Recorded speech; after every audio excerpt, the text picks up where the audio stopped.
desisyon. Enot naman ang ngunyan sa DZGB Bareta alas 5. Mga bareta ngunyan para sa aga. Enot na tinipon sa DZGB Newsbase. DZGB Bareta alas 5. Kaiba ang field reports kan Mega Force Patrol. Halin sa iba-ibang parte kanalbay asin kabikolan. Ngunyan, uya ang sa idong tagapagbareta.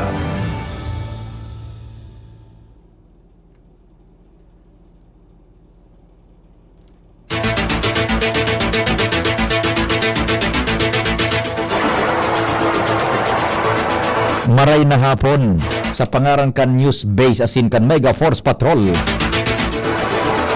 Ako pan sa indong magiging tagapaghatod bareta si Pio Fernandez digdi po sa DCGB. Mga bareta ngunyan para sa aga. GB garantisadong bareta. Enot sa detalyas kan mga bareta sa lado lokal.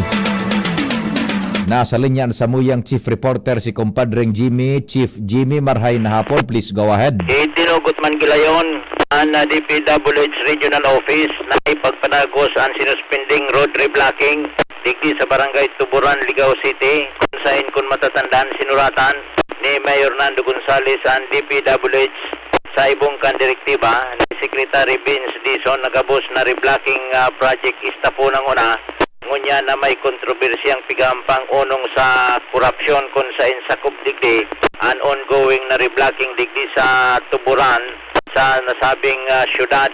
An problema, an alkalde, an concern, iyo an subang traffic delikado sa aksidente kung dahil ini tatapuson dahilan sa para ni ini sa mga eskwelahan, agihan papasiring sa tourist destination, mantang mayor pang agihan ini kan mga bihikulos, pasiring sa Ligaspi kung babayaan ining tiwangwang, sobrang inconvenience sa arwal daw sa traffic ang sitwasyon digdi. Posible nasabutan man kan DPWH ang surat, concern ni Mayor Fernando Gonzales kung kaya napagaraman kan DCGP News na pinagkonsiderar man ini asin may go signal na ipatapos na sana ang seksyon at reblocking na ini digdi sa barangay Tuburan, Syudad kan Ligao. Mga daglag na bareta, Jimmy Nasalita, DCGP News. Ang baretang ini hatod sa Indukan. Plemex. Pag may ubo o hika, Plemex agad. Basta lagundi, Plemex. Thank you so much, Chief Jimmy. Ngunyan sa detalyas kan bareta sa lado nasyonal, pinagkondinar ni mamamayang liberal representante Leila Dilima ang pambabadil gadan sa broadcaster na si Noel Belian Samarca na kaaging Lunes, Oktubre 20 sa Ginubatan Albay. Sigun kay Dilima sa giraray na pinatunayan kan insidenteng ini na mantinidong yaong pa ang panggigipit sa mga membros kan media. Dagdag pa niya na malinaw na ang senseless killings, attacks as in harassment, igwang chilling effect sa fourth state, sarong significant pilar kan demokrasya. Nangabudan man si Dilima sa Administrasyon Marcos Jr. Natulos na gumibon in seryoso ang konkretong lakdang tanganing maihatod ang hustisya sa mga journalist as in media workers na naging biktima nin violasyones.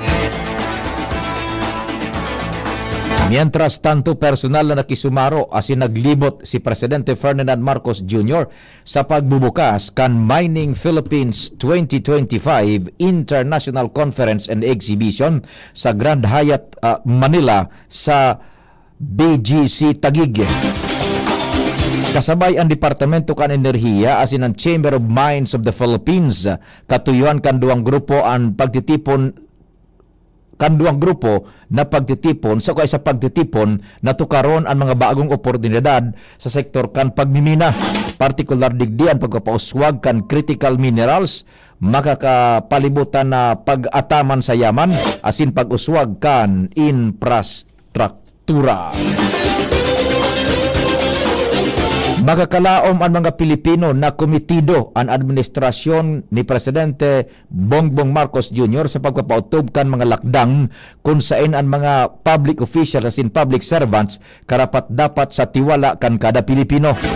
Sa 2025 Metrobank Foundation Outstanding Filipino, sinabi ni Presidente Ferdinand Marcos Jr. na padagos na lilinigon kan gobyerno ang mga ahensyas para sa bagong Pilipinas para sa mga Pilipino.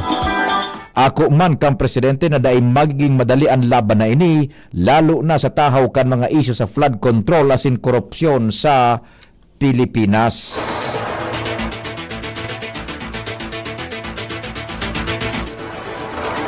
Pinahimutikan kan Malacanang ang naglalakop na informasyon na nagdemitir na sa pwesto si Finance Secretary Ralph Recto.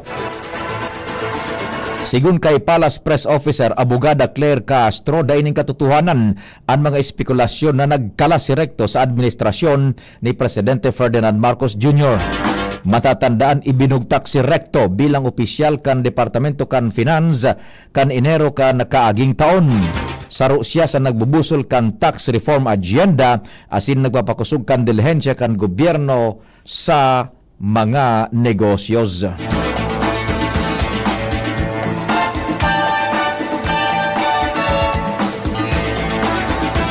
Daipang mga politikong invuelto sa flood control anomaly ang na-freeze ang assets susog sa Departamento de Justicia.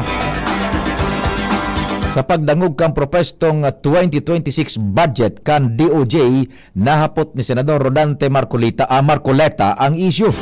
Sigun kay Justice Undersecretary J.Z. Andres, nakapaglatag na ang DOJ ning requests kan freeze order sa Anti-Money Laundering Council o AMLAC laban sa mga invuelto sa anomalya.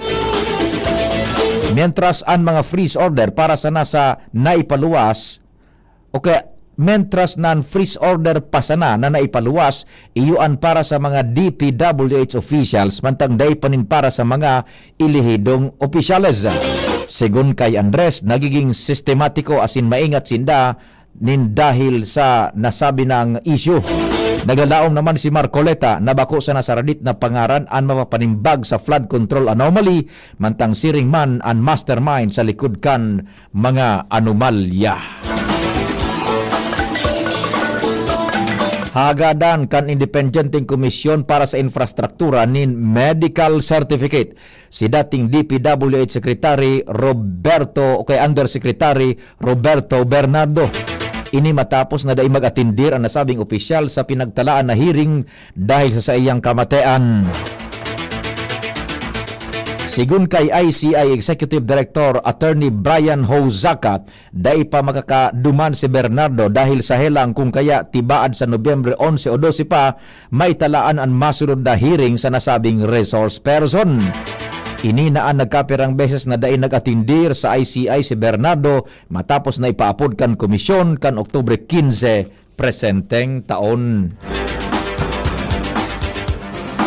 Ipapautob ka na PNP ang full alert status sa bilog na Pilipinas bilang parte kang preparasyon sa undas poon Oktubre 31.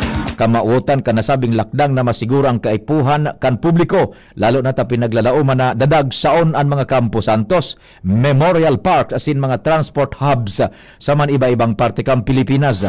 Katakod ka ini sinugo ni Acting PNP Chief Police Teniente General Jose Melencio Nartates Jr. na pakusugun ang visibility operations kan mga police regional offices sa maabot na undas. Kung saan nasa 25,000 na mga pulis ang ipapalakop sa mga lugares, mantang naka-standby naman ang dagdag na fuwersa sin kagamitan en kaso magkaigwa nin insidente. Mentras na hinagad man kan PNP sa publiko na maging alertado asin i-report tulos ang mga makadudang aktibidades sa mga otoridad. Sa pangarang ka nagsururat kan informasyon sa Pangenot ni News Director Mardela, Nicole Ann Gloriani asin Jen Matthew Balyaran, Mega Force Patrol. Ako po si Pio Fernandez. Salamat. Diyos marahin na hapon.